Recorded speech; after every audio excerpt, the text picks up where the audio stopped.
The story of I acted out because I'm stressed is such a cop-out.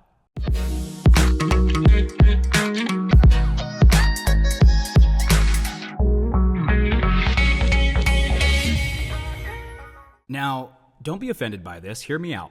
So we know it's imperative when we slip, relapse, we know it's imperative to go back to why it happened. And I would say 95% of the time or more, what I hear from guys is, oh, it was a really stressful time. This was going on in the marriage, this was going on with the kids, this was going on with work, this was going on with some of our investments. And I was stressed, so then I slipped and I acted out. I'm sorry, that is a cop-out, and here's what I mean by that. Stress is the emotion, and it is a byproduct of the story you have told yourself about yourself and about your reality, right? So the stress is the emotion. The stress is not the why. So what's behind the stress? So let's say you got a lot going on with work and your investment portfolio. Okay, so work's not going well and your investments are not going well. And that's stressing you out. So what's the story that's creating the stress? Well, the story is probably one of maybe some inadequacy, right? Like, hey, if I was really successful, my business would be succeeding. If I was really successful, my investment portfolio would be growing, not shrinking. Right? If I really knew what I was doing, right? So you start to second guess yourself, doubt yourself, right? Maybe in addition to to inadequacy is comparison. So again, in order to feel inadequate, you must be comparing yourself to other people, right? This is happening and now I'm stressed. If I was a real entrepreneur, this would not cause me stress, right? Oh, this is only causing me stress because I don't have as much money as other guys have. If I had the money that they had, I wouldn't be stressed out. Right? So I'm less of an entrepreneur than them. I'm less successful than they are. So see this, right? You're telling yourself a story about your inadequacy and you're comparing yourself to other entrepreneurs and they're better than you. And so that's making you stressed out. You feel behind, you feel less than, you feel inadequate, right? So this could increase the likelihood of you failing in the future, right? So now you feel like there's this higher potential of failure, right? So let's keep going with that. So what are some other stories that you could tell yourself? Well, there could be some catastrophe stories, right? Like, oh my gosh, this is happening. If this keeps going on, I'm going to lose all my money. I might go bankrupt, right? My family and we might lose our home. If I go bankrupt, then everybody in town is going to know that I went bankrupt, and now they're going to look at me different. They're going to treat me like a failure. They're going to treat me like the guy who went bankrupt. No one's going to trust me anymore with any of my new businesses because I'm the guy who failed. So now you're talking about long-term harm and damage to your reputation, right? Leading to, again, stress. But it's the story, okay? So, and then let's look at the consequences, right? So here you go. He has the story of inadequacy. He has the story of less thanness, right? He has the story of comparison where he's actually less than others, right? So they're going to be winning and he's going to be losing. He has the story about the damage it's going to cause his reputation. And so now that's harming his long-term future, right? So even if he did fail, now his damage to his reputation is going to actually increase the likelihood of him failing again in the future, right?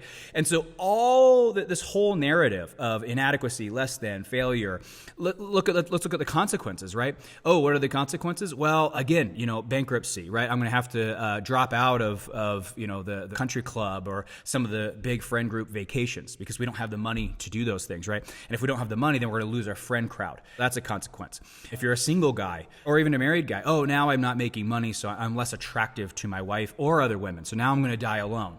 Oh, if we lose our home and I have to pull my kids out of all of their club sports, now my kids are going to hate me because I failed and now they don't get to do their sports because of my failure in business, right? So all these consequences of this current situation are running through your brain, creating stress. So the reason I say that this is kind of a cop-out is for a couple things.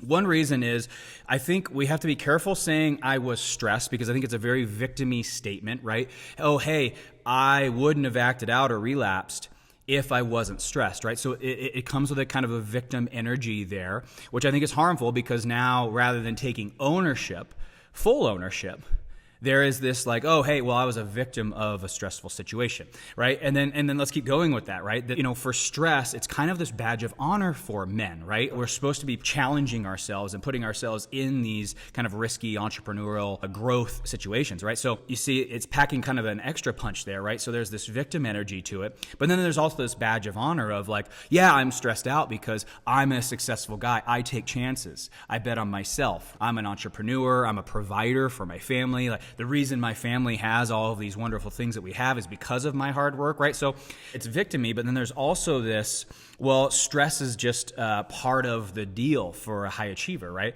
And then let's even take that one step further, right? Like, what's this going to do to your long-term sobriety and your long-term recovery, right? Oh, well, if I'm an entrepreneur and I love being an entrepreneur, I could never be not an entrepreneur. I love taking the risks. It's exciting. I love challenging myself. Well, then think about this. If it's the stress and being an entrepreneur, you're constantly under different varying levels of stress, being in sales or whatever, then think about it. Now you're saying basically, well, I'm probably going to relapse and slip off and on during these stressful times. And I know we never say that out loud, and we certainly never say it to our wife, but that's kind of what's happening here, right? If it's stress that caused it, but then because of your chosen career field and aspirations, you're going to constantly be testing yourself and under stress, and that's what you like, you're basically saying, I'm going to put myself in situations where I have a significant increase in me acting out. It's basically what you're saying, right? So it's very victim-y.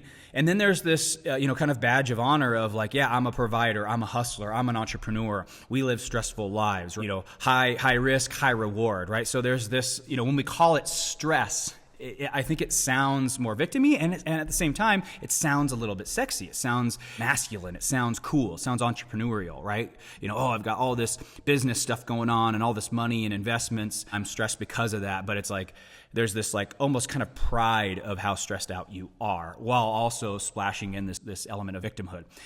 So my point of all of this is, I would encourage all of you to stop just calling it stress and leaving it there. I think it's a disservice, and I don't think it's accurate. I think stress is the emotion. What I'd encourage you to go back to is, what was the story you told yourself about yourself and your life and about the future and the consequences that made you stressed?